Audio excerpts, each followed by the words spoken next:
Buenas tardes, estimados docentes. Espero que se encuentren muy bien.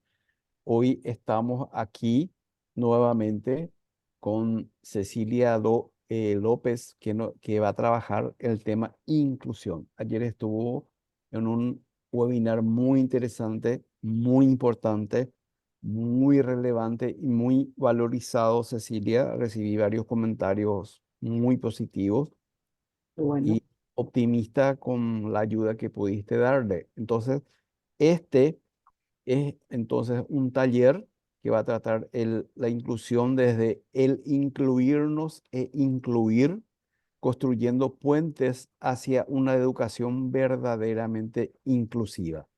Esto hace parte del seminario virtual gratuito Autocuidado Docente, cuidando a quienes cuidan para cultivar semillas de florecimiento humano. Entonces, todos sean muy bienvenidos. Cecilia, bienvenida. Un gusto tenerte nuevamente aquí para trabajar un poco más a fondo este tema. bueno, gracias. Eh, Damos inicio ya, ¿verdad? Sí, ya podemos dar inicio. Ya te voy a estar... Ok, recordando un eh, poco lo que hablamos ayer para dar seguimiento, esa no es la presentación, pero no importa. no, no, Eh, ya ya voy a ver, hablar nomás, ya voy a traer el otro. el hecho de poder incluirnos, que es lo que estuvimos viendo ayer como una manera de incluir también, que es lo que seguramente hoy estuvieron trabajando con Mario. Yo no pude estar en todo el proceso que hicieron hoy, pero estuve en una parte.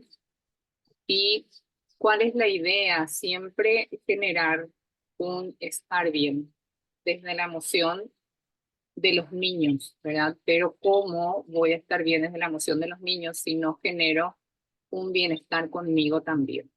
Ahora, ¿qué es lo que hoy voy a plantear? Es cómo incluirnos dentro de ese esquema que nos plantean las diferencias o las neurodivergencias en esos niños. O sea, como yo, docente, que no estoy preparada para entender el cómo hago para incluir a ese niño, qué hago para poder manejar a ese niño. Entonces, no nos va a dar el tiempo para poder explicar en su cabalidad, digamos, cada uno o cada uno de los diagnósticos, por así llamarlo.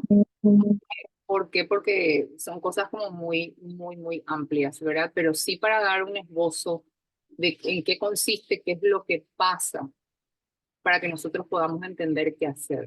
Entonces, estuvimos hablando ayer desde el considerarnos como seres humanos en nuestras características que tienen que ver con ser solidarios. Eso lo estuvimos hablando ayer, estuvimos conversando sobre eso. Y dentro de esas características, la necesidad de poder incluir, que tenemos como naturalmente docentes que somos, ¿verdad? Ayer me presenté como docente también, hoy trabajo en psicología clínica, pero estuve más de 20 años en el aula. Entonces, es como que puedo compartir esas experiencias con las personas que están compartiendo aula en este momento. Entonces, el poder ver, Mario, si ponemos en el siguiente, porque el siguiente tiene varias partes que vas a ir apretando, en donde esas etapas, hasta ahí, Mario, esas etapas del desarrollo neurológico que tenemos que ir comprendiendo qué significan etapas del desarrollo neurológico, y acá voy a explicar un poco desde la neurología, en este caso desde la neuropsicología, cuáles son esas etapas. Entonces, te voy a pedir, Mario, que vayas apretando de a uno porque van a ir apareciendo para que podamos comprender mejor. Si vuelves a apretar, por favor. Ahí, otra vez, hasta que aparezcan los números, uno, dos y tres, hasta ahí. El cerebro, en tres ocasiones de nuestra cronología, produce lo que se llaman podas neurológicas. ¿Para qué sirven las podas neurológicas que se producen a los 5 a los 12 y a los 21 años. Sirven para, así como se poda una planta, también se autopodan las neuronas para volver a conectarse con algo más complejo. Eso es lo que pasa a los 5, a los 12 y a los 21 años. Entonces, a los 5 años, ahí te pido que vuelvas a apretar. A los 5 años, el pensamiento del niño es concreto. ¿Qué significa eso? Que el niño solo comprende a través de sus sentidos. ¿Qué significa eso? Que el niño tiene que tocar, el niño tiene que ver, el niño tiene que oler, que escuchar para poder comprender las cosas. O sea, tiene que pasar por la experiencia para que genere una comprensión. Por eso es que el niño es naturalmente curioso y tiene que tocar y tiene que ver y tiene que escuchar para poder comprender. Entonces, todo eso que hacemos en esa primera etapa como docentes que tiene que ver con lo concreto es lo que genera el aprendizaje. Entonces, en esta etapa de la vida, ahí te pido que vuelvas a apretar, Mario, en esta etapa de la vida, el niño es egoísta por naturaleza, porque no puede ser otra cosa sino egoísta, porque solo entiende lo que pasa por sus sentidos. Entonces, cuando yo le pido, y solo voy a ir poniendo algunos ejemplos, a ese niño que preste su auto, que preste su muñeca, le estoy pidiendo que se saque una parte de su cuerpo en su comprensión, ¿verdad? Porque eso es parte de sí mismo. Entonces, cuando hablamos de un niño, qué egoísta ese niño, que eso no significa que yo no le enseñe a generar un compartir, al prestarle al otro. ¿Qué es lo que pasa con un niño pequeño? Cuando yo le digo o le incito a que preste, es como que nos saca la mirada de lo que está prestando. Y si le interesa más el juguete o el juego del otro, es lo que le distrae y no precisamente lo que está haciendo. No puede entender en ese ida y vuelta, que es lo que pasa con el prestar. Eso va a entender recién a partir de los 5 años, donde se produce esa posibilidad y esa capacidad de generar un pensamiento abstracto. Ahí puedes volver a apretar, Mario. A partir de los 5 años, se arma una conexión que tiene que ver con la capacidad de poder generar la abstracción. ¿Qué significa eso? Ya no necesito ver porque ya sé que existe. Ya no necesito tocar porque ya sé que existe. Entonces, ese nivel de abstracción se llega a tener con la experiencia, o sea, en esa edad, en esa etapa, 5 años, sí se tiene la capacidad, pero no se tiene la experiencia. Entonces, según lo que suceda en su medio ambiente, que es la experiencia, es donde va adquiriendo esa experiencia de abstracción. Entonces, se ve un niño abstracto entre 8 y 10 años. Antes, su pensamiento es más concreto que abstracto. Entonces, en esta etapa, a nivel social, a nivel emocional, ¿qué es lo que el niño necesita? El niño necesita pertenecer al grupo. En esta etapa, que sería de primaria, de 5 a 12 años, el niño necesita pertenecer al grupo, hacer lo que hace la masa. Entonces, si el niño, si todos los compañeros están cantando, él también, al formar parte de eso, se siente bien. Si todos están jugando a fútbol, el formar parte de eso se siente bien, aunque hay niños que no les gusta, pero de alguna manera necesitan integrarse. Entonces, el cómo ese niño se estructura emocionalmente participando y perteneciendo al grupo. Si puedes volver a apretar, Mario, por favor. Entonces, en esta etapa, Mario, puedes apretar. En esta etapa, lo grupal es lo más importante. Volve a apretar, por favor. A los 12 años, vuelve a ocurrir. la poda neurológica y tenemos un pensamiento que es más complejo, más elaborado, que tiene que ver con sacar hipótesis. Tengo datos y saco una conclusión, pero esa conclusión no es propia. Esa conclusión copio de lo que me parece lógico. Y ahí vemos al adolescente. Y de la misma manera, se produce la capacidad a los 12, pero se va generando según la experiencia y entre 15 y 17 vemos esa capacidad de poder generar hipótesis. Tomo datos y saco conclusiones. Si puedes apretar, por favor. ¿Qué es lo importante en esta etapa? Lo social, el clan. ¿Cómo se diferencia de la etapa anterior? Porque acá me identifico en mis intereses. Entonces busco ya no pertenecer al grupo grande, sino que busco los que generan mi mismo interés. Me gusta vestirme de esa manera, me gustan los, no sé, conciertos musicales, me gusta cierto tipo de situaciones o música. Entonces como que me voy uniendo a la gente que se me parece. Si podés volver a apretar, por favor. Esto hace que en esta etapa ocurran tres cosas súper importantes en el adolescente.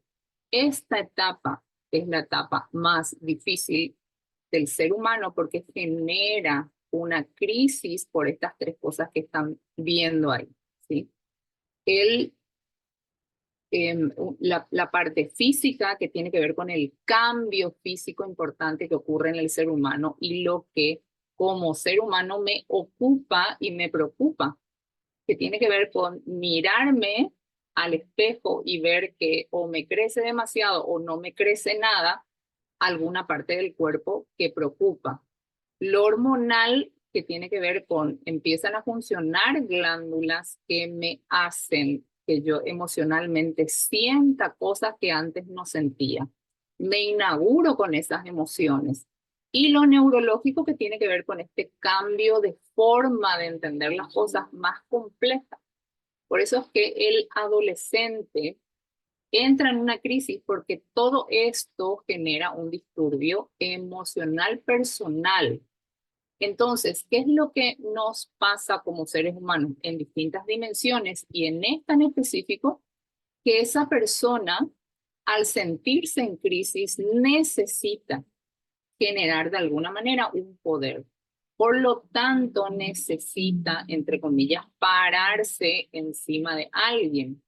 Por eso es que en esta etapa de la vida, el bullying es muy común, porque es como que el niño, yo le llamo niño hasta los 21 años, el niño necesita pararse encima del otro. Entonces, aquí, ¿qué es lo que se ve? Si ese niño o ese adolescente tiene o no tiene un referente que le vaya marcando ese camino y esa pauta, ¿verdad? Que si no lo tiene, ¿cómo nos damos cuenta? Específicamente los educadores, porque ese bullying se hace demasiado evidente desde la persona. Y cuando tienen bien marcados las pautas o el camino, ¿verdad? Es como que se camuflaya un poco mejor, pero siempre se hace en grupo. Es como que entre dos, tres o cinco están contra un fulano. Y aquí es donde se ve muy marcadamente aquel diferente, porque la víctima es el diferente, porque justamente es diferente. Entonces, en esta etapa es mucho más difícil marcar eso como una igualdad, como incluyanle, como no tienen que hacer eso. Es como que se necesita mucho más cuidado al diferente en esta etapa.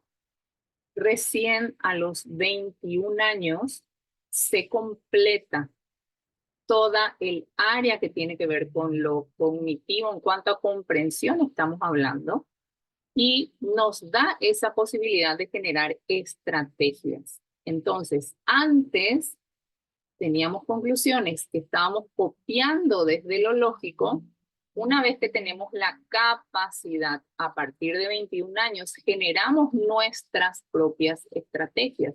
Ya no necesitamos copiarlas. Y de la misma manera, a los 21 tenemos la capacidad, pero entre 25 y 30 años uno percibe en la persona esa capacidad de generar estrategias. Y esa capacidad de generar estrategia es lo que nos permite la independencia. Entonces, que podamos tener en cuenta esto, que tiene que ver con qué es lo que necesita como ser humano en cada etapa diferente de la vida, nos da una mejor visión de qué es lo que tendríamos que estar dando a ese niño para que se sienta bien, ¿sí?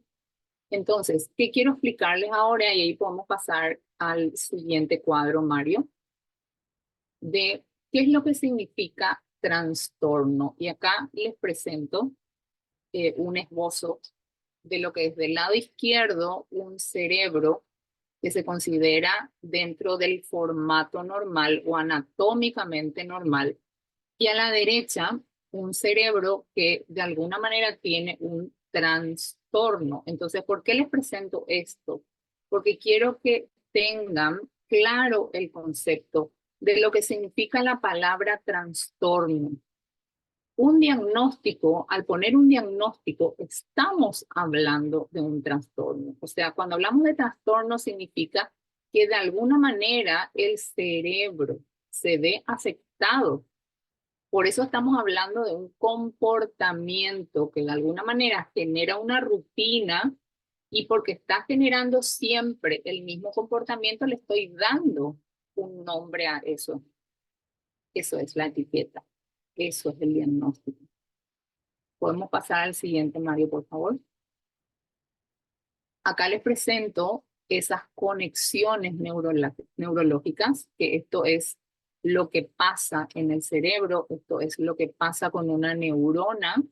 Una neurona genera vías neurológicas, y esto que tienen del lado izquierdo hacia arriba es cómo comunica una neurona a otra a través de una sustancia, lo que genera más adelante un comportamiento.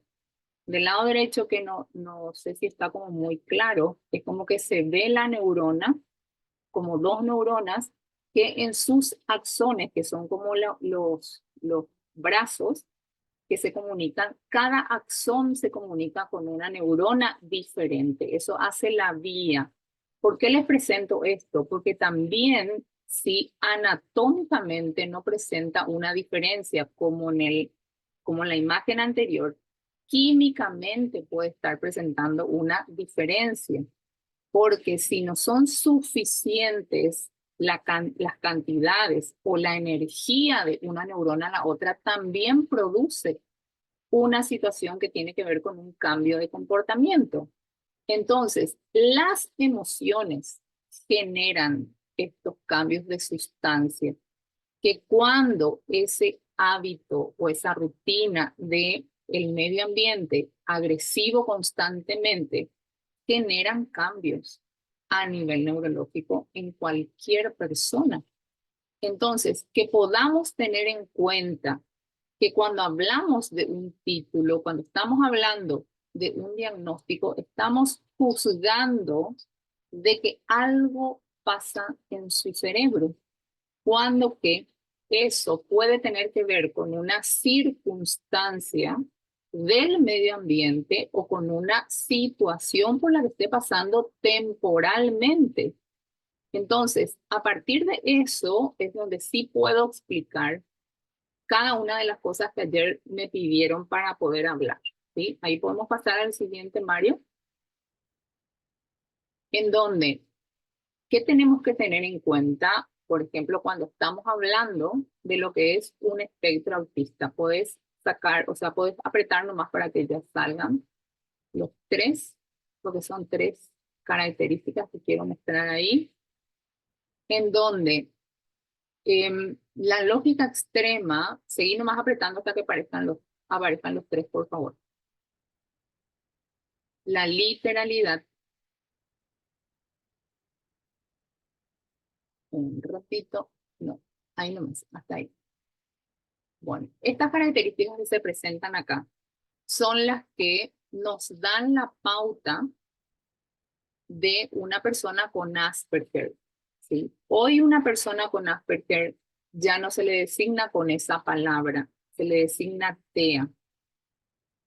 Personalmente trabajo con personas específicamente con Asperger y no con autismo, porque hay una diferencia muy, muy grande en donde el autista necesita de varios profesionales que vayan generando estimulación constante al niño para poder generar una situación de comunicación y aprendizaje que el Asperger no necesita. Entonces, vamos a armar un poco este esquema que tiene que ver, y lo que había dicho ayer, creo que fue Lourdes, cada vez tenemos más personas con el diagnóstico de TEA, porque hoy se le llama o se designa con TEA, como les digo, tanto al autista como al Asperger. Entonces, tener en cuenta que el niño con estas características tiene una hipersensibilidad o a veces una hiposensibilidad. ¿Y eso qué significa? Refiere a los sensores. ¿Qué significan los sensores? Los sentidos. Imagínense que a nivel auditivo, en el oído interno, tenemos el sistema de Corti, que es el que aloja las células que recogen los sonidos. En la neurotipicidad o en la normalidad tenemos 7000 células que recogen los sonidos. La persona hipersensible auditiva tiene 70.000, 10 veces más sensores que el común de la gente. Entonces, lo que escucha duele.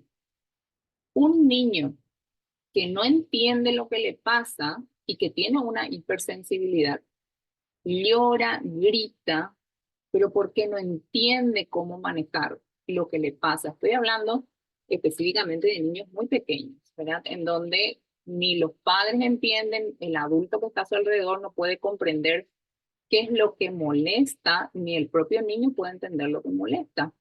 Entonces, si podemos entender que y tener en cuenta 6 sentidos y no 5 como lo que comúnmente conocemos, porque la propiocepción también es un sentido que todos tenemos, que tiene que ver con mi cuerpo en relación a las cosas. Y es algo que el Asperger manifiesta con mucho, mucho énfasis. ¿Y qué tiene que ver con eso? O sea, la propiocepción en el neurotípico tiene que ver con necesitamos, como neurotípicos, un espacio de 40 centímetros para manejarme de manera cómoda con respecto al otro. Entonces, cuando formamos una fila, es como que me paro a 40 centímetros. Cuando me siento en una mesa, yo me siento a más o menos 40 centímetros. Pero una persona con hipersensibilidad propioceptiva necesita 1 metro. 1 metro. ¿Por qué? Porque tiene más sensores que el común de la gente. Entonces le molesta en donde tiene que entrar en una habitación en donde hay, no sé, 50 personas hablando o parada o lo que estén haciendo. Es como que esa persona entiende que ya no entra porque se ve abrumada por esa situación, ¿verdad? Ahora, otra cosa de la hipersensibilidad a tener en cuenta cuando a todos los seres humanos, cuando todos nos vemos involucrados en más de 3 sentidos, con más de 3 sentidos a la vez o sobrepasados, generan una crisis en cualquiera. Piensen en un accidente cualquiera, en donde están involucrados olfato, oído, vista, tacto. ¿Qué es lo que produce en cualquier ser humano? Produce un choque, produce una crisis. Eso es lo que viven las personas hipersensibles con mucho énfasis en muchas ocasiones. Entonces, que la persona sea consciente de que eso se llama hipersensibilidad es lo que se trabaja con la persona. ¿Para qué? Para que aprenda a poner estrategias y afrontar donde quiera afrontar. Entonces, ¿qué es lo que hacemos al generar un diagnóstico? Y es como que estamos generando frenos innecesarios. Y no digo, o sea, esto lo digo un poco en doble sentido, que podemos discutirlo un poco más para que se entienda mejor, pero el hecho de que yo sepa que ese niño no puede escuchar ruido, que ese niño le molesta que se sienten cerca, que a ese niño le molesta que hablen todos juntos, pero ese niño tiene que aprender a manejar la situación. Yo no puedo callar el mundo, yo no puedo apagar el mundo para que el niño se sienta bien todo el tiempo. Tengo que darle las estrategias para que ese niño se acomode a la vida, porque tiene la capacidad de generar independencia. Entonces, como adulto, le tengo que dar herramientas y estrategias para que genere independencia. Eso es lo que se maneja con los padres y con el docente para que vayan dando herramientas. Esa es una de las características para mí más importantes a tener en cuenta en una persona con Asperger, la literalidad, que no es fácil de entender. ¿Por qué? Porque entendemos que todos tenemos que entender, valga la redundancia, lo que pasa a nuestro alrededor.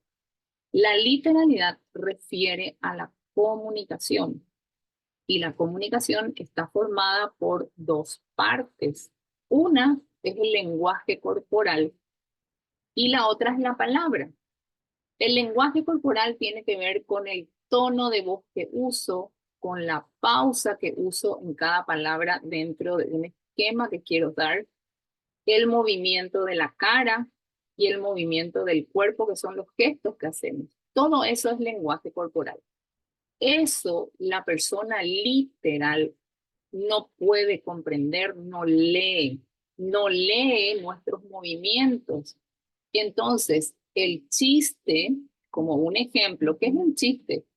Con el lenguaje te digo un mensaje y con la palabra te digo el mensaje contrario. En eso consiste el chiste, en que te miro y me decís una cosa, pero te escucho y me estás diciendo otra.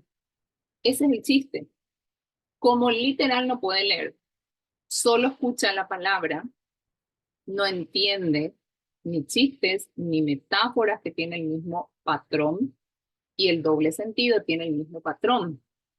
Ahora, el sarcasmo tiene un patrón diferente y generalmente cuando un literal hace chiste termina siendo sarcástico.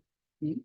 Entonces, que tengamos en cuenta que el ser literal hace que esa persona, si bien va aprendiendo lo que es chiste, lo que es doble sentido, porque con la experiencia lo va aprendiendo, lo nuevo no puede comprender, entonces se aferra a la palabra para poder manejar lo que es su comprensión.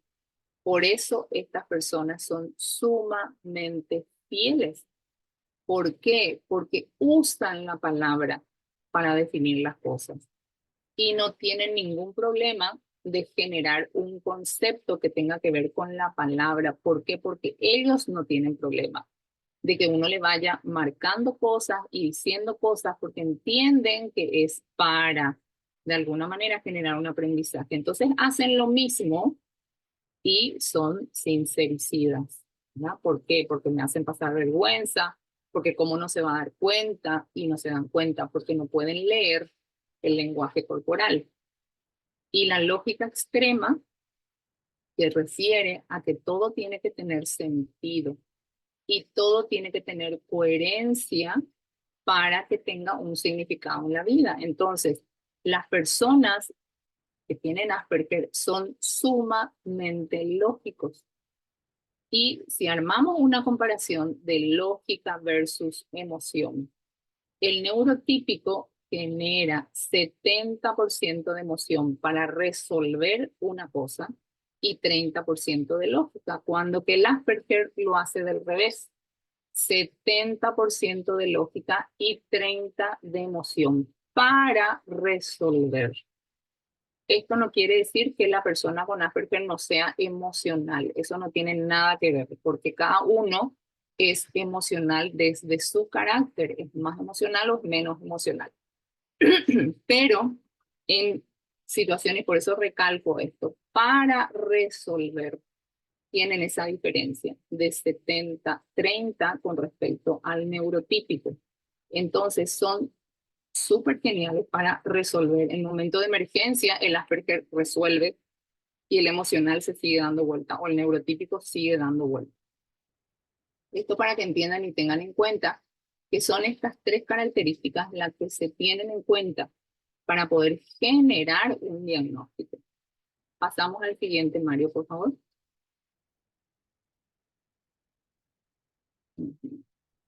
¿Qué es el trastorno de déficit de atención e hiperactividad? Es como esto que están viendo. Es como que se le cruzan demasiadas cosas al mismo tiempo porque hay un déficit en la transmisión de eso que vieron de una neurona a otra. Hay una exageración de sustancias, de conexiones.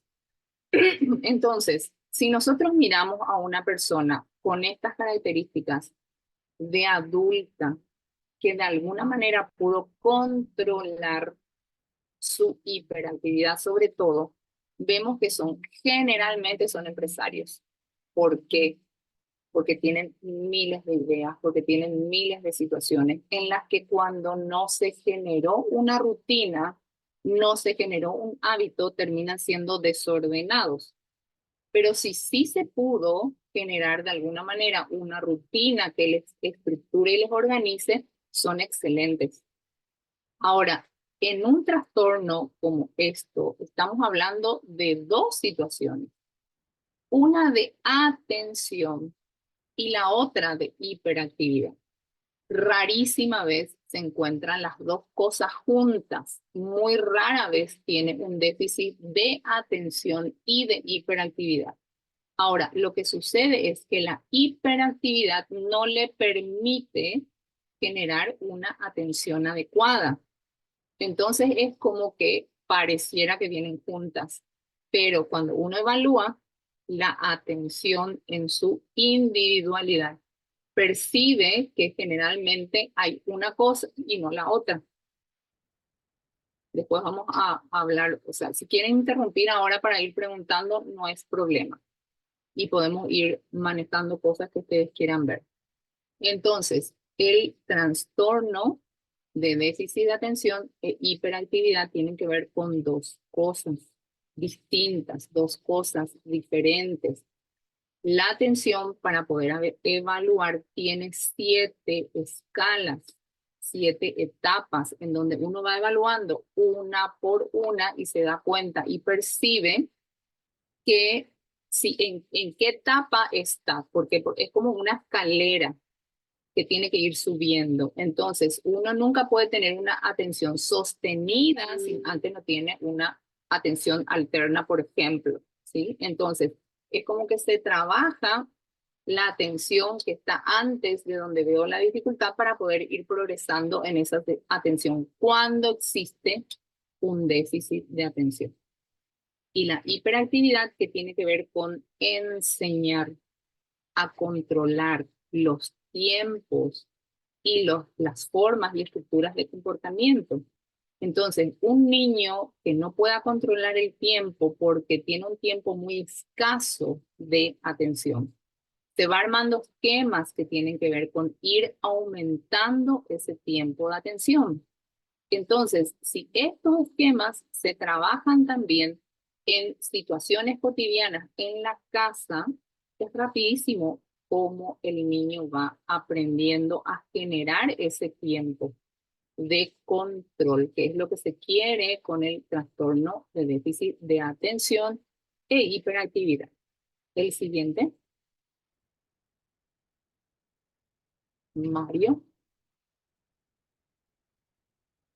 Mario, ¿estás ahí?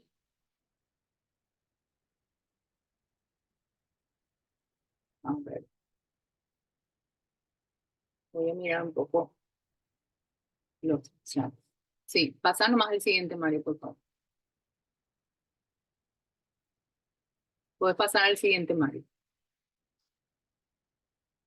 Que es el de oposicionista desafiante. Repito. Ahí. El oposicionista desafiante es un trastorno que en realidad cuando nosotros vemos un niño que se comporta de manera oposicionista, en general es un niño que no tiene hábitos, no más, porque el hábito del padre es en la escuela te van a enseñar, ¿verdad? Acá puedes hacer lo que quieras, o de la madre, o se cría con terceras personas como abuelos o tíos, en donde no tiene una rutina, no tiene un hábito, no tiene una estructura de comportamiento.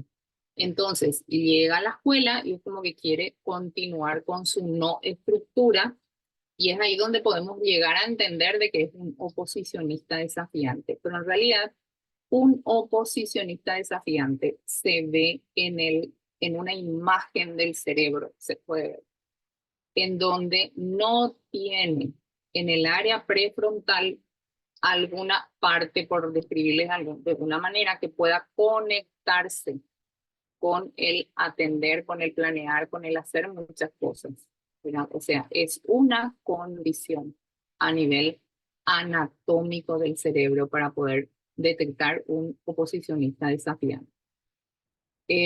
Podemos hablar más en detalles de cada uno en la medida que ustedes lo necesiten, pero quiero ver un poco los chats para ver cuáles son las preguntas que van apareciendo o las dudas que van apareciendo. Puedes sacar ya Mario porque ya hasta ahí es para poder apoyarnos un poco en la imagen. A ver.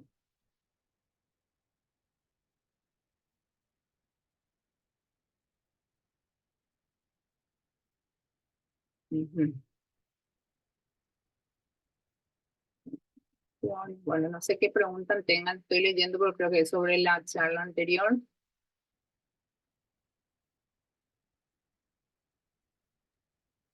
Por la hora te va a ayudar, pero en realidad no hay mucho. Yo he visto que hay un comentario de Marlene Escurra que está hablando que su hija tiene un problema de Asperger.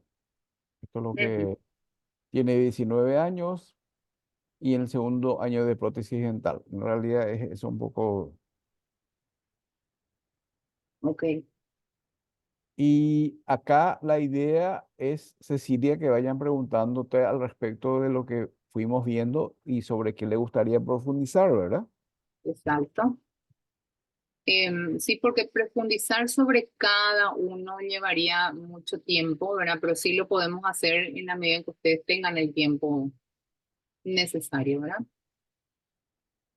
Acá me dice Marlene, mi preocupación como madre es que él no tiene amigos, ¿sí? Em, que supongo que estás hablando de un niño con estas características que tienen que ver con el Asperger. Esto no precisa ni antes debe ser medicado, sí, debe ser medicado. La medicación es la medicación tiene que ver con la necesidad desde neurología, ¿verdad? Si el niño está sumamente descompensado emocionalmente, entonces sí la medicación ayuda, pero a la par hay que ir trabajando en esas emociones, ¿sí? Y si se tiene la ayuda de un profesional para poder ir marcando pautas con esas emociones, mucho mejor. No tiene sentido la medicación sin el apoyo que tiene que ver con entender cuál es la estrategia adecuada para poder utilizar con ese niño. Em, a ver, muchos niños oposicionistas desafiantes no lo son, son niños con falta de hábitos, lo más probable. Tenemos muchos de estos casos en el aula, es así mismo, ¿verdad? Por eso es que esto que Mario había planteado antes, que tiene que ver con los acuerdos, ¿qué es lo que tenemos que entender con el niño? Que el niño, cuando se generan lógicas en las estructuras, el niño se acopla a lo que le es lógico, ¿verdad? Entonces, siempre van a escuchar ustedes que los papás dicen, como en casa no se porta así y acá sí se porta así, o en casa no hace y acá sí hace. ¿Por qué pasan esas cosas? Porque el niño tiene esa capacidad de acoplarse a lo lógico. Entonces, si vamos armando esos acuerdos de los que hablaba Mario, en donde expresamos lo que siento, yo te expreso lo que siento como profe, nos ponemos de acuerdo para generar ciertas situaciones de cuando hablamos, ¿qué podemos hacer para poder escucharnos todos? Y es como que le damos esa participación al oposicionista, pero que generalmente no tiene una estructura o un hábito de comportamiento social, le estamos dando un marco para que se acople. Entonces, no son cosas que suceden automáticamente cuando un niño no tiene un hábito de comportamiento. Es como que lo vamos logrando. Entonces, voy a poner un ejemplo en el tiempo de atención para que puedan tener el concepto que quiero darles, ¿verdad? Que si un niño tiene 3 minutos, ¿cómo yo me doy cuenta del tiempo que tiene de atención? Cuando de alguna manera lo veo trabajando, no precisamente en algo que le interesa, sino que en algo que de alguna manera se tiene que predisponer a trabajar. Todos pueden trabajar 5 minutos, él puede trabajar 1 minuto.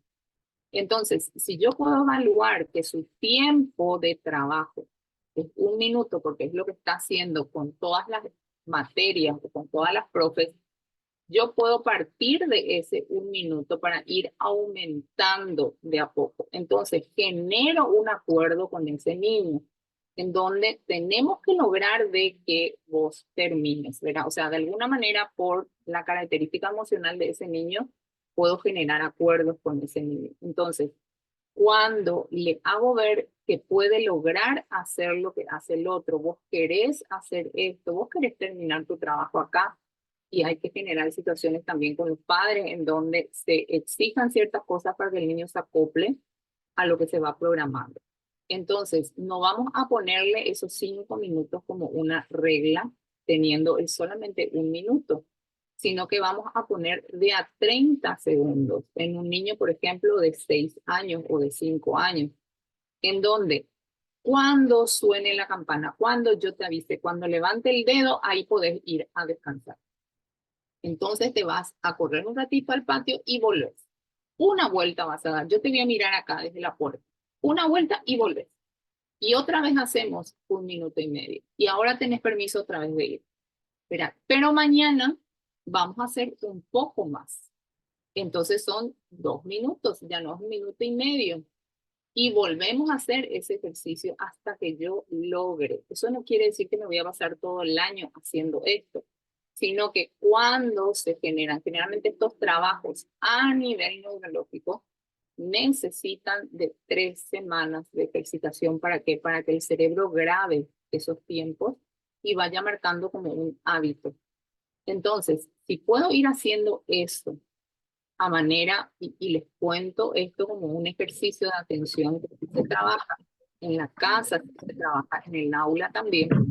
También a nivel emocional se pueden llegar a esos acuerdos que tienen que ver con levantamos la mano o decimos alguna letra o no sé, algún acuerdo que tiene que ver con darnos permiso de poder hablar, darnos permiso de poder decir cosas, darnos permisos de lo que sea. Esos son acuerdos emocionales que el oposicionista, porque se maneja de esa manera, se va a hablar. ¿Por qué? Porque es parte del acuerdo. Ahora, un niño que tenga un déficit real a nivel neurológico no precisamente va a generar una oposición. Te lo va a decir, porque ya me tocó trabajar con niños oposicionistas de verdad.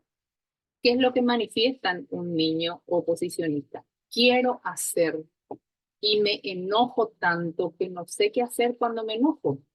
Reconocen el descontrol ilimitado ante ciertas cosas. Entonces, eso es lo que uno aprovecha para darle técnicas. Cuando estás demasiado enojado, aquí ponemos esta este almohadón. Vos podés venir a golpear este almohadón cada vez que te enojes tanto. Y los demás pueden hacer lo mismo. Cada vez que estés enojado, que él esté enojado, que vos estés enojada, podemos usar el almohadón para golpear.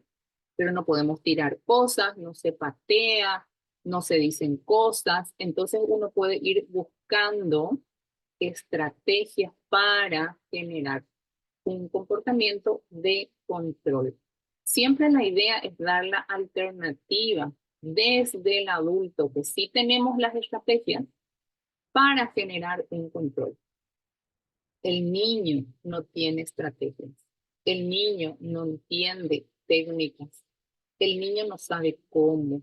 Entonces genera desde su intuición o desde su instinto el defenderse de lo que entiende es una amenaza. Entonces, que yo te controle todo el tiempo es una amenaza para el niño que no tiene de alguna manera una rutina y se defiende gritando, pegando, tirando.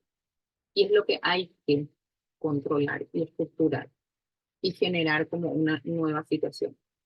No es tan mágico y no digo que sea fácil, pero sí digo que tiene pautas y que se puede generar un control. A ver un poco.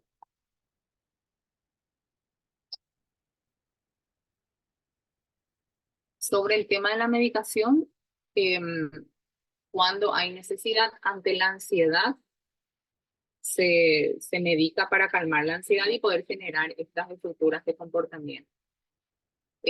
Generalmente también para el déficit de atención se medica para generar un mayor tiempo de atención. La atención, como el comportamiento en sí, necesitan de una estructura para que el cerebro vaya generando ese mayor tiempo. Tengo 4 primos que se crían con su abuela, no tienen respeto por sus mayores, no tienen terror o miedo al castigo, que sería el cinto, el pinchazo, los gritos. Y bueno, sí, eso tiene que ver con nuestra cultura, con nuestra sociedad, ¿verdad? O sea, nosotros estamos dentro de un esquema social que podemos llamarlo cultural, en donde aprendimos y en lugar de generar estrategias, seguimos lo que aprendimos. Porque, y ahí escuchamos los discursos de los adultos, ¿verdad? En donde yo fui criada así, a mí me hicieron de esto y yo salí bien, entonces voy a hacer lo mismo porque va a salir así también mi hijo. ¿Verdad? Cuando que hoy entendemos que hay muchos formatos que ya no se deberían de utilizar, como por ejemplo el castigo, que infunde miedo más que respeto y no genera un aprendizaje, ¿verdad? Sino que genera un estate quieto hasta que eh, el niño entiende otras maneras, ¿verdad?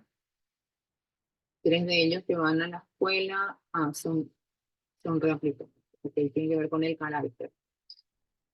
Muchos niños posicionistas desafiantes no lo son niños con falta de hábitos, tenemos muchos de estos estudiantes. Bueno, en cuanto al desempeño docente, en un grupo grado hay hasta cuántos niños con necesidades educativas especiales pueden tenerse para garantizar la ayuda. Bueno, eso es tan difícil de marcar porque sería, o sea, el número ideal es de 20 niños, 15, 20 niños, dependiendo. Cuanto más chicos, menos niños. ¿Ya? Cuanto más grandes, como que uno puede ir aumentando. Pero hoy en día, como que se diagnostica a todos. En 10, 15 años atrás, inclusive más años atrás, uno entraba al aula y es como que veía que habían 2 o 3 niños con necesidades especiales o con dificultades. Hoy entras y es el 70% de la clase los que tienen una necesidad especial. Mi hijo es epiléptico, toma ácido valproico. Las epilepsias, sí, hay que tener mucho cuidado y hay que medicar la epilepsia porque deteriora las neuronas. Buenas noches. En realidad, la primera barrera a la cual nos enfrentamos los docentes es a la renuncia de los padres a los diagnósticos. Renuencia de los padres a los diagnósticos. Es muy doloroso como padre, sí, se entiende, que, ay, no entiendo acá lo que dice.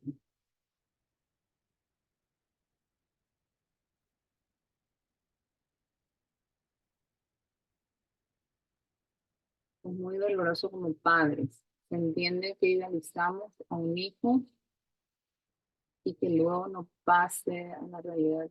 Es un dilema bastante entendible, pero como docente, nuestra labor es ayudar al estudiante y a veces en la familia encontramos nuestros primeros enemigos. Ujú. De hecho, la situación de entender, y acá vamos a ponernos un poco en la cabeza y en la emoción de los papás, ¿sí?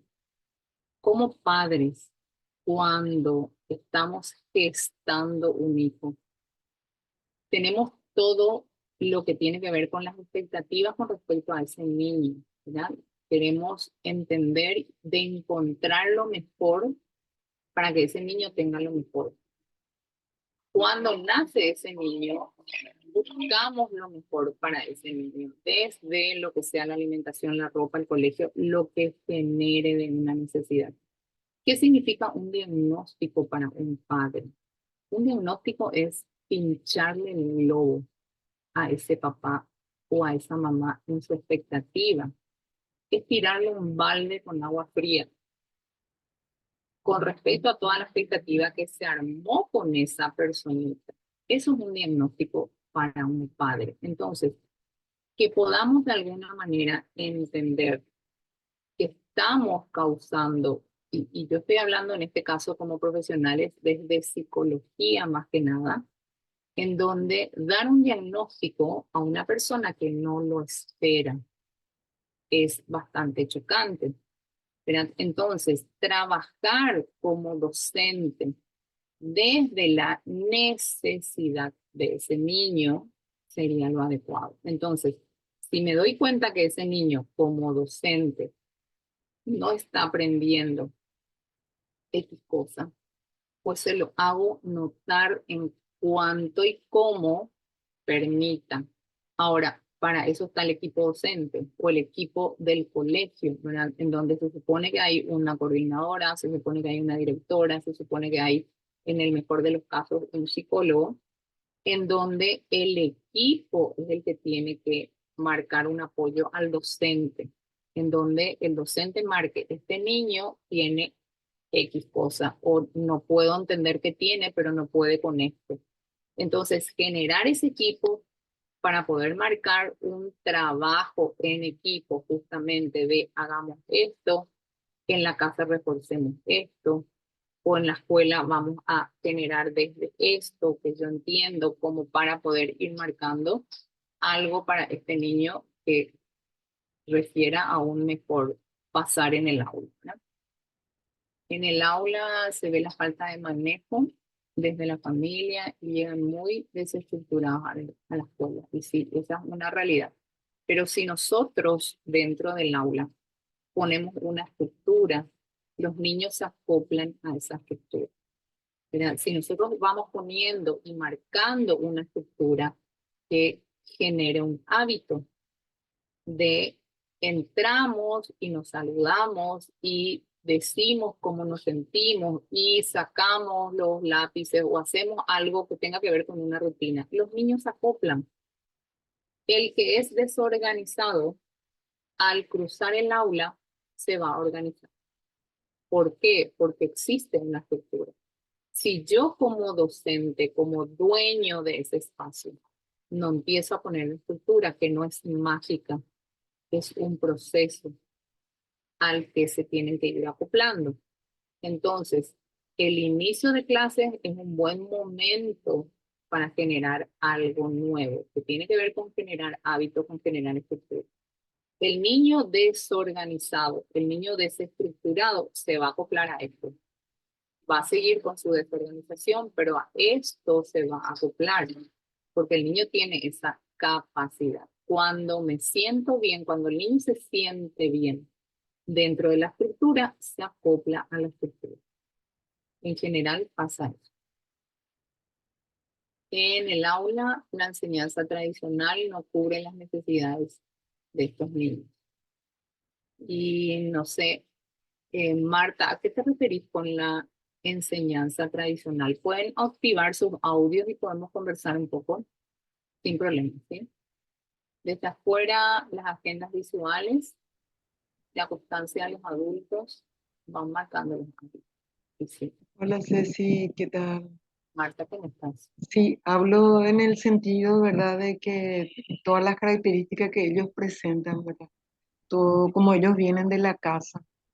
En primer lugar, ¿verdad?, que si le conozco bien a esta familia, a este chico, y voy a ver cuáles son sus gustos, sus preferencias, a qué tipo de materiales responde, porque de repente hay niños que le cuesta mucho tocar una plastilina, tocar una pintura. A eso me estoy refiriendo en primer lugar, ¿verdad? Y luego también de repente un trabajo más en el cuaderno o más del pizarrón, evidentemente que no todos van a responder.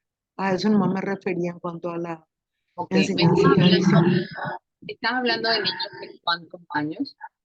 Estoy hablando de los niños con trastorno del neurodesarrollo, ¿verdad? Que no responden generalmente bien, ¿verdad? A un trabajo así más de pizarrón, más de cuaderno, por sobre todas las cosas. ¿De qué edad? Gracias. Y sobre todo de primer ciclo, a la hora de verdad que tienen que aprender a leer, a escribir, a calcular, ¿verdad? Ok, ok. Gracias, Ceci. De nada, Marta. Acordate que primer ciclo necesitan pertenecer al grupo, ¿verdad? El hecho de que anticipen, sobre todo con niños con trastorno del desarrollo que serían los TEA, ¿verdad? Que yo anticipe las cosas ayuda mucho a todos los niños en general, no solamente al niño con TEA. El niño con TEA necesita la anticipación porque se expone sensorialmente a cosas que no conoce.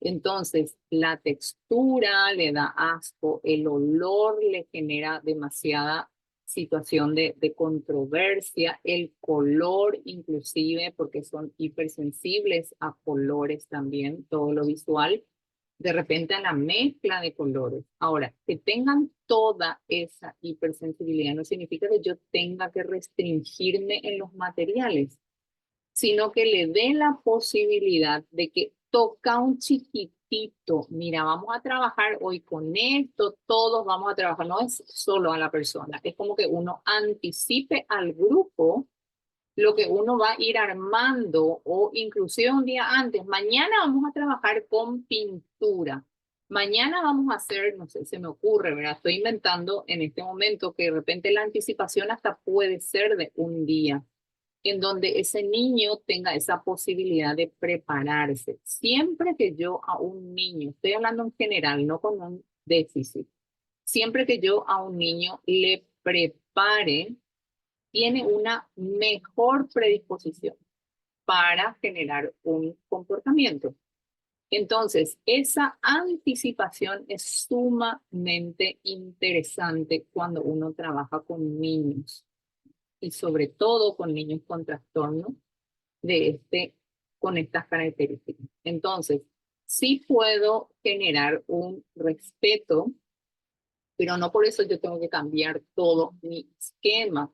Entonces puede ser el ayudante de vos vas a pasarle el trapo para que se limpie, ¿verdad? Y toca un poco que da tanto gusto tocar la plastilina, ¿verdad? Y que no quiera, que sea un asco, lo que sea, pues le das un trabajo diferente, que signifique el vos vas a limpiar, ¿verdad? Vos juntas todas las cosas, vos haces otra cosa, o sea, es como que ir marcando también un incluirse desde otra actividad. Yo sé que puede parecer una utopía lo que te digo porque es como que es resolver muy fácil y entiendo que no es resolver fácil, solo darte la oportunidad de poder manejar también otras situaciones que no sean precisamente el cambiar de actividad, que se incluya en la actividad pero a través de otras situaciones que pueden ser como el limpiador, ¿verdad? O el que trae el agua, o el que lleva la merienda a cada uno, no sé, alguna cuestión que tenga que ver con incluirlo.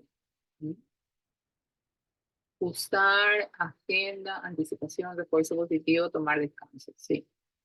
Quizás hacer payasitos, escribir pensamientos, sí, sí.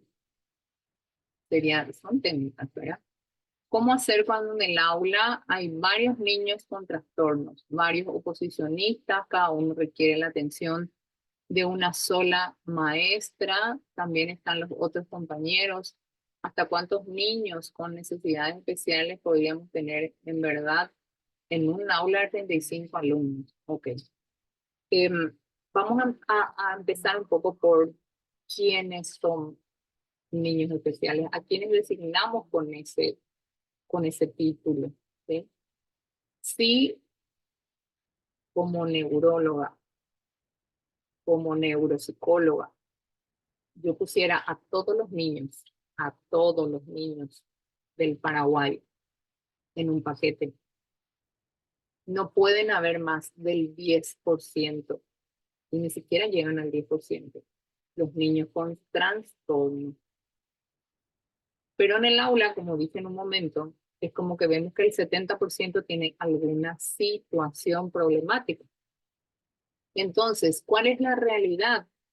El niño no tiene ese hábito social, para ponerle de alguna manera una palabra, ¿verdad? No tiene el hábito, no tiene la estructura. Entonces, el aula es una jaula.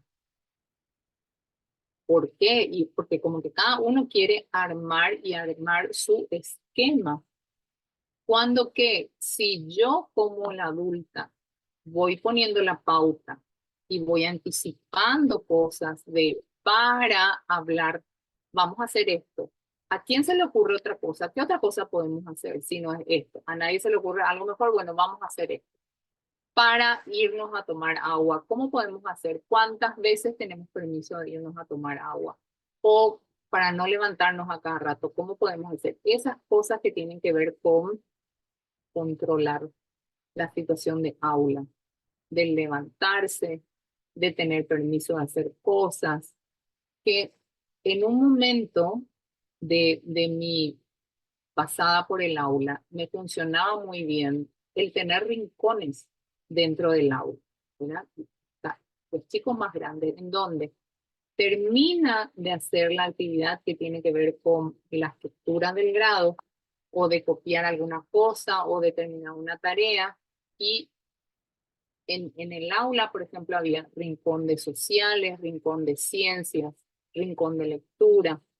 Entonces, había niños, solo pongo como ejemplo porque puede servir, en donde necesitaban más trabajo en la lectura, ¿verdad? Y es como que se le traían libros, se traía a la biblioteca, libros que le entusiasmaban a ese niño que necesitaba esa práctica, y es como que terminaba su trabajo y se acercaba al rincón de lectura. Otro que le interesaba leer cosas sobre ciencias, ¿verdad? Y es como que se armaba ese rincón. O sea, esos rincones son sumamente interesantes para esos espacios que quedan entre el que uno termina y el otro terminó ya rápido, o generar una ayuda entre uno y otro. Eso que tiene que ver con estructurar el aula de tal manera a que nos movamos y estemos en paz todos, ¿verdad? Pero para eso se generan reglas, se generan pautas con el niño. Es lo mismo que uno hace en la casa cuando hay un niño, ¿verdad? Es como que la hora de comer, nos sentamos todos juntos, no se pone el pie sobre la mesa, no cepillamos los dientes antes de dormir. Todas esas son pautas que ponemos en la casa. Pues de la misma manera tenemos que ir generando dentro del aula, porque yo soy la adulta y yo soy la que puedo generar. Ahora puedo consensuar esas cosas. ¿Y qué significa consensuar? Que les escucho y que la opinión de ellos yo puedo tener en cuenta, porque pueden tener una buenísima idea que podemos tomarla como para todos ir armando ese esquema, ¿verdad? Me doy cuenta que nos falta generar estrategias de autocontrol, porque los niños salen libres, sin control, ¿sí? Los minutos de estar afuera de la sala. Sí, ese es todo un tema, el recreo. Ese recreo en donde es un descontrol muchas veces, ¿verdad? En donde también se pueden poner pautas, y no podemos estar como docentes todo el tiempo pendientes de todos ellos, ¿verdad? Pero sí se pueden inclusive dar pautas para generar situaciones en el recreo, ¿verdad? Entonces, es como que les puedo enseñar a jugar a la cuerda, a usar la goma, a jugar el ollavea, no sé cómo se llama, eso que es de tirar, ollavea se llama, de tirar la moneda y que se quede de un lado del otro, o la bolita. Esos juegos que en un momento fueron tradicionales, se perdieron un poco ya ahora, pero esos juegos son los que generan de alguna manera un ocuparnos en el recreo de cosas, ¿verdad? Entonces, que se vayan armando esas cosas también dentro del recreo con mis alumnos, porque pueden llevar las bolitas que juntamos de coco y ¿quién va a ocuparse de esto? Hoy te ocupas vos, Mario, te vas a ocupar de que no se pierdan, entonces todos van a jugar. Mañana se ocupa Juana y pasado se ocupa, y es como que le doy el deber de ocuparse a cada uno diferente, le doy el poder ese día de ocuparse de la goma o de ocuparse de la balita, de ocuparse de esto. Eso también es generar una estructura en ese tiempo libre. Que lo que como adulta yo hago es observar que las reglas que pusimos de cómo se juega o qué se hace o quién está encargado, yo como adulta hago que se cumpla, ¿verdad? Porque esa es mi función como adulta, es impartir justicia, porque los niños ven de esa manera al adulto, ¿verdad? Vos tenés que impartir justicia, Licenciada, ¿sí? quería aportar un poquitito algo más a lo que usted está mencionando.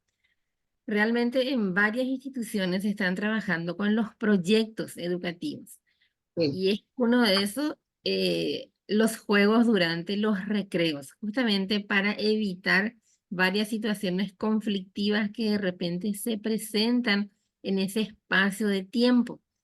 Entonces así, están los juegos tradicionales, así como estaba mencionando usted.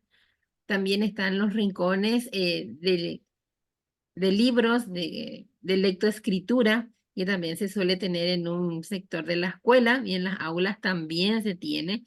ujú, Entonces los niños tienen una variedad, un abanico de juegos, actividades. por decir así, para poder desarrollarlas. Pero eso se trabaja desde el PEI. Son proyectos educativos institucionales que hay que ir trabajando Ujú, desde el inicio del año lectivo, como para que eso pueda realmente funcionar como corresponde. ujú. Gracias. Así mismo es, sí, sí. Bueno, hoy tiene un nombre así como dice Rosana, ¿verdad? Que son proyectos institucionales que me parecen súper bien que se hagan esos proyectos institucionales, ¿verdad? Porque es como que el niño tiene la alternativa de ocuparse con una estructura de ese tiempo libre. ¿Cuál es el problema siempre con estas situaciones? Es como que los proyectos institucionales quedan a cargo de los docentes otra vez, ¿verdad? Entonces el docente no se puede ir al baño, el docente no puede merendar, el docente no puede, el docente tiene que estar pendiente, ¿verdad? O sea, la idea no es cargar, la idea es educar. La idea es que el niño vaya generando un hábito, entonces al inicio es difícil porque es como que uno tiene que ir impartiendo situaciones, tiene que ir corrigiendo situaciones, pero a medida que se va generando esa estructura, cada vez es más fácil, porque los niños se adecuan, los niños se adaptan, los niños ya saben, los niños exigen a los demás que vayan cumpliendo reglas, ¿verdad? Entonces después el docente es como que el que menos interviene y el que menos trabaja cuando hizo alguna estructura, cuando generó de alguna manera una estructura. Entonces, el recreo, al poder poner también una estructura y poder generar también ese hábito de poder, yo quiero esto, yo quiero lo otro, yo simplemente me quiero sentar a mirar, es como que, bueno, cada uno tiene permiso porque es un tiempo libre. Entonces, el poder gestionar cada uno dentro de lo que se propone, esa es la idea, que la autogestión desde el niño y desde el docente generar la oportunidad de poder armar esa estructura, ¿no? Acá pregunta Paola, o no sé si es pregunta, ¿por qué ha aumentado los chicos con TEA? Cada vez son más y esa es una realidad. dentro de lo que es el centro Asperger es impresionante como cada vez hay más chicos con estas características, ¿verdad? Y bueno, dentro de la investigación tenemos una teoría que así como el ser humano va evolucionando, ¿sí? Y voy a poner como ejemplo la muela de juicio, hay muchos niños que ya nacen, muchos hoy adultos de 30, 40 años que ya nacieron sin muela de juicio. Esa es una evolución de la estructura del ser humano. ¿Por qué no puede haber una evolución en un sistema neurológico? Cuando como terapeutas analizamos a la persona con Asperger y lo analizamos desde lo científico, estoy hablando, ¿sí?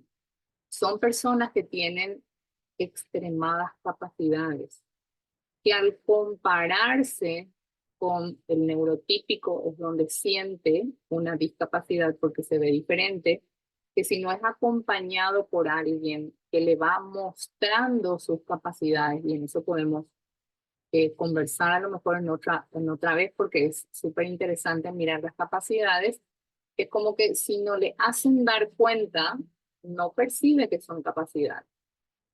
Entonces, si uno puede mirar desde esa investigación de por qué aparecen cada vez más personas con estas características, y tiene mucho sentido porque uno es hereditario y tiene que ver con la evolución, entonces es como lógico que vayan apareciendo cada vez más, ¿verdad? Pero si podemos trabajarlo desde mirar la capacidad y no desde la discapacidad, vamos a hacer mucho bien a esas personas de la comunidad en general. ¿Sí?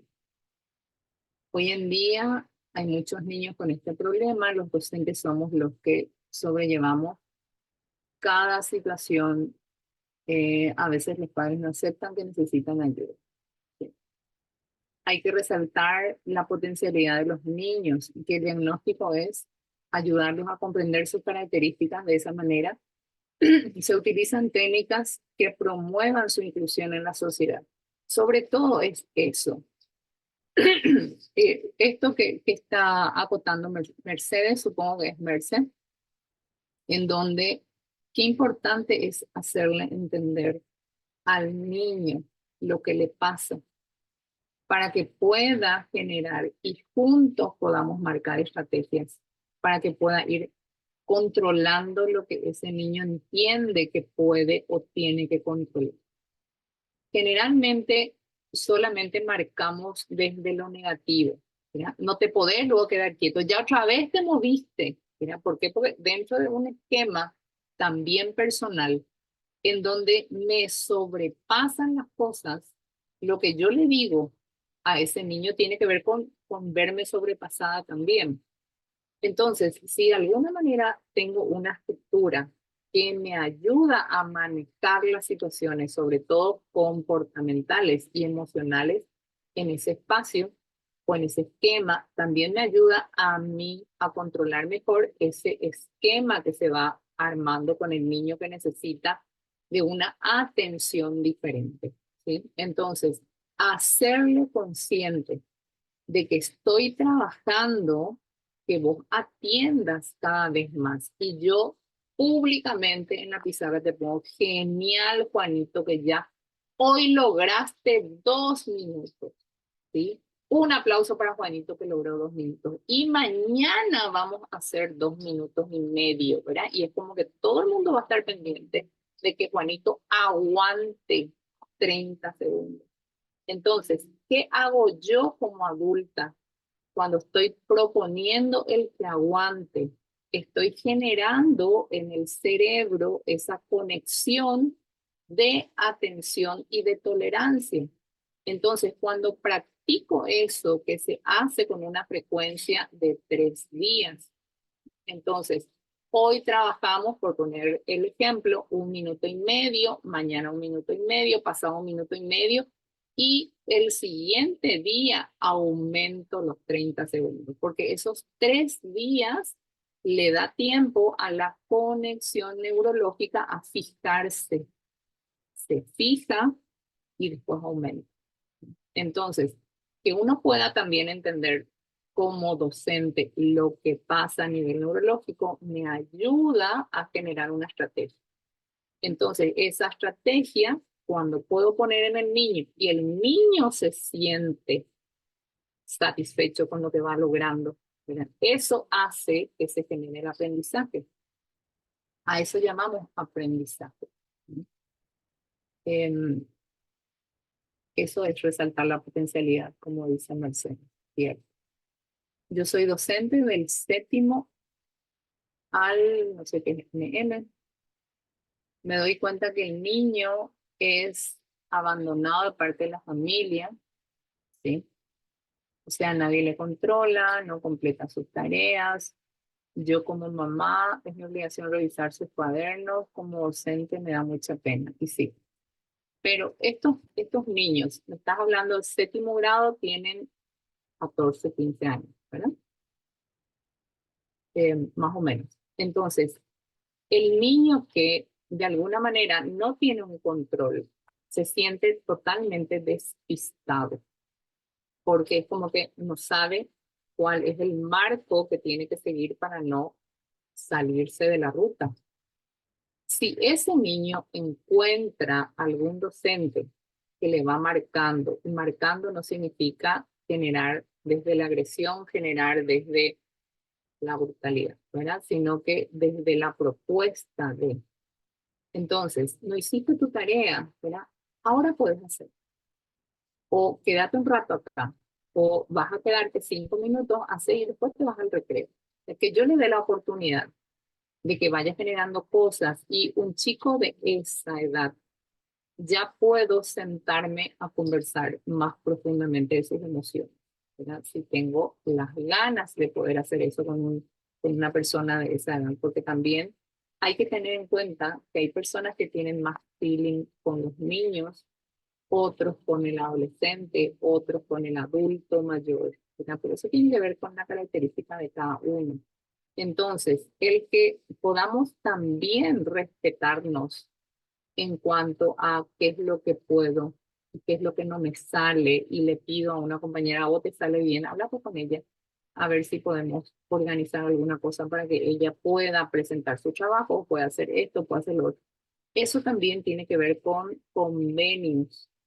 Entonces, yo puedo llegar a acuerdos con el adolescente que no tiene un límite en sus padres o en su casa, no tiene una estructura, pero acá yo puedo ponerle una estructura y puedo marcarle pautas desde una estructura que sé que le va a ayudar a generar de alguna manera una organización en su cabeza y en su vida. Y eso se puede hacer. No es fácil porque de repente los padres también intervienen, pero bueno, hay que ir armando lo que se puede. Mi hijo no le gustaba la plastilina. Y menos ensuciarse, sí, eso tiene que ver con la textura, con todo lo sensorial. Ok, espectacular para el nivel inicial. Agradezco a todos los disertantes, muy enriquecedor, así también las intervenciones muy oportunas. Bueno, no sé si hay alguna pregunta o alguna otra cosa. Estoy tratando de leer para ver si puedo aportar algo más. Anteriormente estaban en la escuela especial, ahora con sus pares con mayor habilidad es muy importante. Sí, y eso, estuvimos hablando un poco ayer de eso cuando hablaba de lectoescritura, que es importante aquel niño que tiene o demuestra de alguna manera mayor capacidad en lectoescritura, como vimos un ejemplo, ponerle al lado de un niño que todavía no tiene o no manifiesta interés en eso para que vayan acoplándose y complementándose, sobre todo en la lectoescritura, hay que ir armando eso. Eso es muy interesante. Pedir lo que se desea lograr, pedir siempre es positivo, trabajemos en silencio, sin levantarnos. Bueno, eso es un poco difícil dependiendo de la edad, ¿verdad? Lo que si buscamos en el aula, de alguna manera, una interacción, es como que se tienen que ir contando las cosas para poder aprender uno del otro. Entonces, si propiciamos todo el tiempo el silencio, que sí es importante en cierto momento, pero es más importante lo que se comunican entre ellos, ¿verdad? Como aprendizaje. Por supuesto que hay que ir marcando de si te estás burlando, si no es algo importante o interesante, ¿verdad? Y uno va marcando eso. Con los padres, hablar de expectativas y miedos en sí mismo, cómo decirle a una mamá que su hija es autista y bueno, no nos corresponde desde el docente, eso corresponde desde el terapeuta.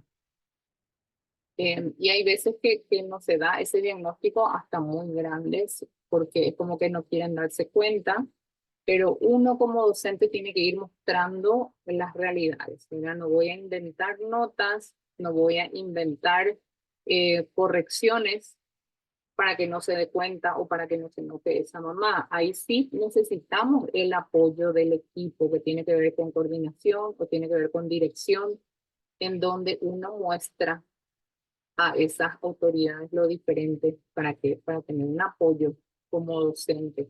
Estoy viendo esto y hay que marcar esto, pero desde el docente no se puede marcar, porque ustedes, o sea, como docentes, no tenemos el permiso de generar un diagnóstico porque somos docentes. Eso tiene que hacerlo un terapeuta. Entonces, como equipo, podemos dar a esos padres un marco de que no estamos logrando esto, no podemos hacer esto, no logramos con este proceso lo que estamos queriendo. Necesitamos el apoyo de un terapeuta para que nos explique y nos muestre qué es lo que pasa. Eso es lo máximo que podemos hacer como docente. Plantear objetivos, a ver si me pongo arriba. Plantear objetivos con las familias, sí, lo académico. O sea, en lo académico es urgente o si lo comportamental, no entendí. Es urgente, sí o sí tiene que ser. Lo comportamental, ya que primero con hábitos y estructuras se puede avanzar en lo académico. Así mismo es, ¿verdad? O sea, eso que tiene que ver con estructuras en lo comportamental es lo que te va a dar la base para que se pueda generar después lo académico. Es así mismo. Lo que dice de silencio, de acuerdo a la necesidad. Sí, así mismo no sé. Bueno, ¿cómo ayudar a un docente que se siente sobrepasado cuando el niño llega sin mayores hábitos? Y generalmente nos vemos sobrepasados, ¿verdad? O sea, el hecho de tener un niño sin ningún hábito es como que uno va armando. También con los demás, en la medida en que se logre con la mayoría, aquel otro se va adecuando y se va adaptando, ¿verdad? Y tenemos la ayuda de los otros niños también para ir marcando pautas con ese niño desorganizado. La verdad que tiene mucho de particular cuando un niño no puede organizarse después de 2 o 3 semanas que fuimos trabajando sobre hábitos o estructuras. Que un niño después de ese tiempo todavía no se acople, todavía no se adecue, ¿verdad? Es como que ya hay que hacer cosas más específicas, como técnicas más específicas con ese niño o llegar a acuerdos específicos con ese niño o generar desde los compañeros un acuerdo entre todos para poder controlar mejor ese comportamiento. O sea, hay muchas cosas que se pueden ir haciendo.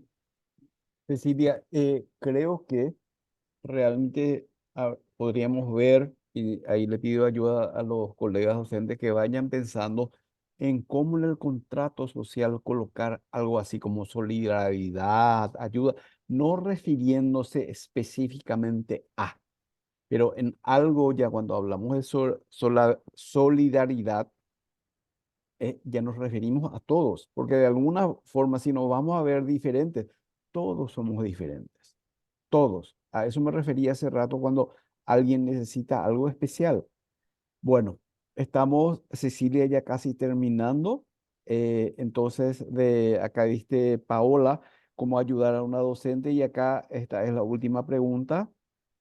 ¿Cómo ayudar a una docente que se siente sobrepasada cuando el niño llega sin mayores hábitos? Ok. Eso es lo que estuvimos hablando, ¿verdad? Cuando no tiene hábitos, es como que nosotros como docentes tendríamos que plantear siempre esa estructura primero, ¿verdad? Y eso se nota bastante cuando ya tenemos una estructura en el aula y de repente a mitad de año te viene un niño de afuera, ¿verdad? Y sin hábitos. Entonces, es como que ese niño de afuera se siente fuera del tarro, por llamarlo de alguna manera, ¿verdad? Y es como que enseguida se tiene que acoplar o se puede acoplar porque los demás ya están con toda la estructura y con todo el hábito, es como más fácil introducirlo adentro, ¿verdad? Em, Acá hay una última que, como dijiste, ¿verdad? El diagnóstico temprano hace la diferencia, ya que los padres pasan por un duelo al recibirlo y tener paciencia, ¿verdad? Justamente lo que estuvimos hablando ayer de la etiqueta, en donde el diagnóstico temprano, ¿qué significa el diagnóstico temprano? Y en el caso de un Asperger, ¿verdad? El diagnóstico temprano suele limitar muchísimo la posibilidad del niño, ¿verdad? Porque entendemos que tiene, al dar un diagnóstico, entendemos que tiene una dificultad. Entonces nos acoplamos a su dificultad. No puede tocar la plastilina, no le gustan esos colores, no puede sentarse cerca y es como que vamos respetando sus dificultades y eso hace que el niño cada vez tenga más difícil ese medio ambiente. Entonces, él plantearle cosas como sentate acá, toca un chiquitito nomás, ¿verdad? O sentate acá al lado o vení en esta silla y es como que no le saco, pero voy buscando las alternativas para que se vaya ajustando a lo que molesta, porque eso se llama adecuación, eso se llama tolerancia. El niño tiene que aprender a generar tolerancia de lo que le genera un disturbio. Entonces, hay veces que ese diagnóstico temprano es sumamente perjudicial. Y hay veces que sí, ¿verdad? Tiene mucho que ayudar, pero en general, como el docente no entiende cómo manejar, ni hay un terapeuta que se acerque al grado a decirte de esta manera es mejor, ¿verdad? Es como más perjudicial que beneficioso.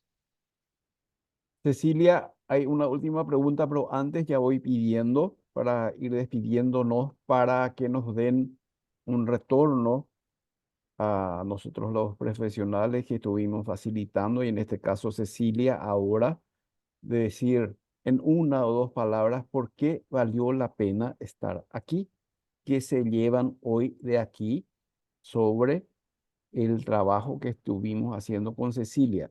Entonces así ya nos vamos despidiendo y para responder un poquito, hay dos, pero voy a leerte, Cecilia. Uno dice, puede hablar un poco de las maestras sombras y Merce dice, hoy día se habla de maestra de apoyo a la inclusión y hace el aterrizaje de la atención personalizada del alumno con dificultades. Esto me supongo que le responde Merce a Paula, ¿verdad?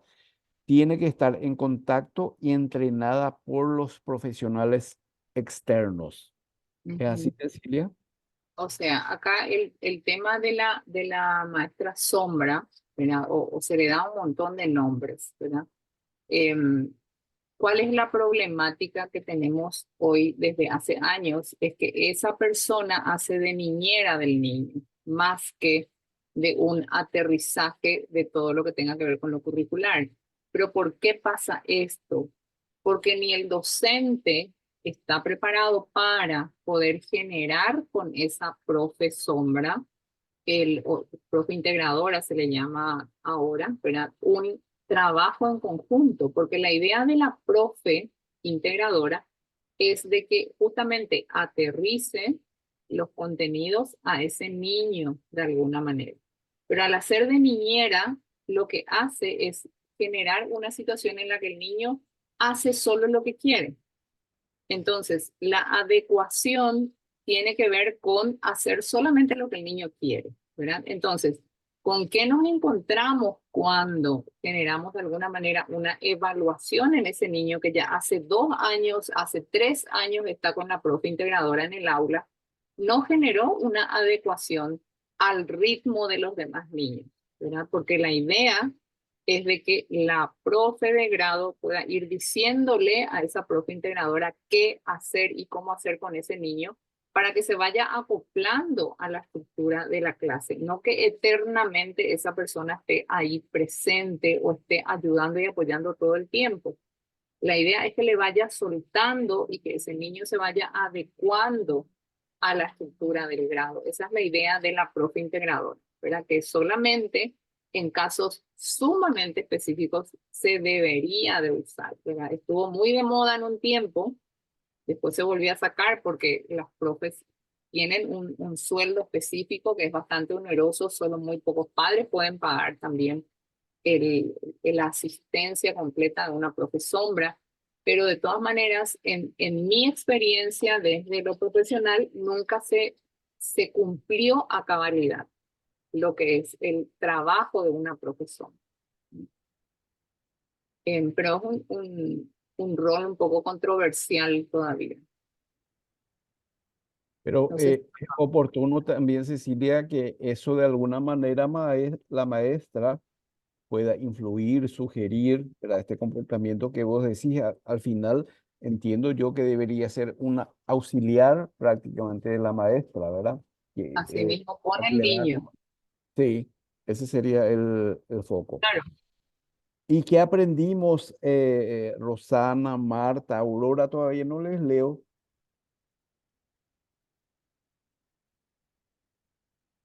Bueno, Cecilia, nada más que agradecerte, así como lo están haciendo acá, las colegas. Fue un gran privilegio estar con una profesional de teática, como se dicen, de teoría y práctica, ¿verdad? No es la teoría y en varios ámbitos del docente, psicóloga, que trabaja con niños y adultos con esas realidades. Ha sido un gran privilegio cerrar esta primera actividad y yo sé que no será el último. Y esto le digo al grupo también que vamos a estar pasando nuevos programas, nuevas actividades,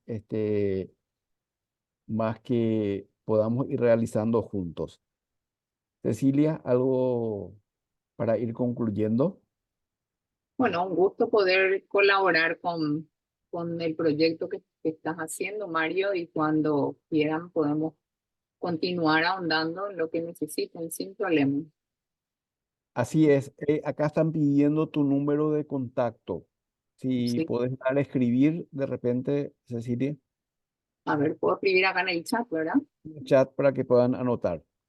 Ruth, Ah, estuvo muy interesante la ponencia. Gracias por transmitirnos todos los conocimientos. Súper importante como docente poder tener todos estos conceptos y conocimientos. Asimismo, Ruth. Gracias, Lourdes, Marta, Merce, Andrea Elizabeth. Yo me quedo con los ejemplos claros, sencillos, precisos y muy prácticos para aplicar en el aula. Eh, Paola dice, aprendí muchas estrategias, me encantó las intervenciones y claridades. Gracias a ustedes, Paola. Gracias por el aprendizaje. Bueno, Cecilia, entonces quedamos así. Decirle a los docentes que estamos a la disposición de ellos, que vayan pensando en qué pueden sugerir. ¿Está bien? Que tengas buenas noches, un feliz descanso. Muchas gracias a todos los docentes que están con nosotros. bueno, gracias a todos. Nos vemos oportunamente entonces. Sí, sí, yo quiero decirte algo, como siempre, todo tan didáctico, tan concreto, tan que ayuda muchísimo a la claridad y sobre todo, ¿verdad?, a enamorarnos cada día más de estos niños que no son diferentes, son lo mejor de